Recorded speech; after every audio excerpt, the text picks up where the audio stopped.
Australia is facing an increasing epidemic of type 2 diabetes.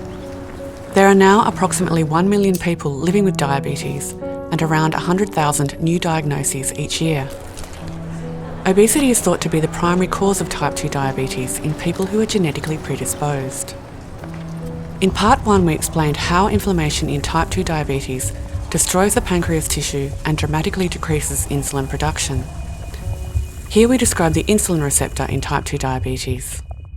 What we have discovered is the molecular detail of how the hormone insulin binds to its so-called receptor protein on the surface of a cell and instructs that cell to take up glucose from the blood and to store it as an energy source.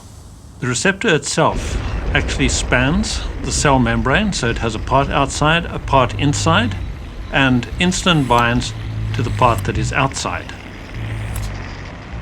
Insulin is a small molecule whose structure was determined a long time ago in 1969, but it's been unknown how it interacts with the receptor, and that is what we have discovered. And its interaction I've characterized as a molecular handshake as the two proteins dock together. When insulin binds to the outside parts of the receptor, it brings the two halves of the receptor together, and at the same time, the two parts inside of the cell unwind and make contact.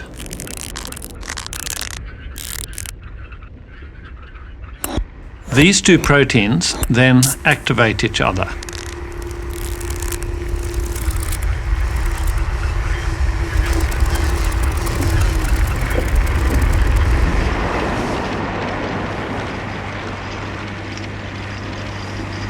This activation allows the insulin signal to enter the cell.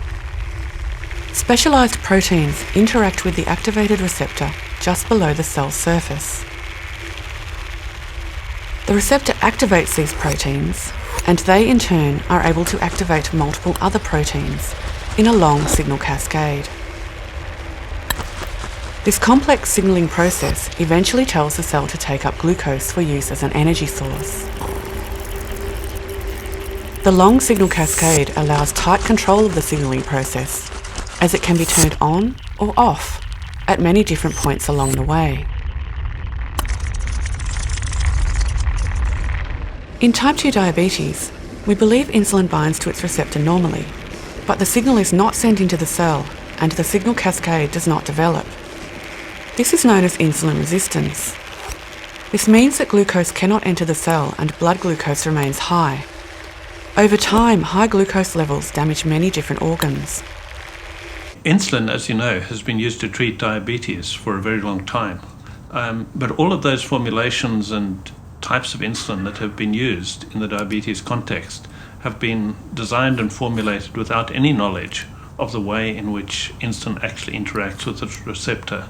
And now for the first time we've got a picture of that, and we can use that into the design of new insulins that could be used for the treatment of diabetes. So we could imagine, for example, the design of insulins that act for a longer period of time, design of insulins that act more quickly, design of insulins that are more stable upon storage, and that's where we'd like to go with our discovery.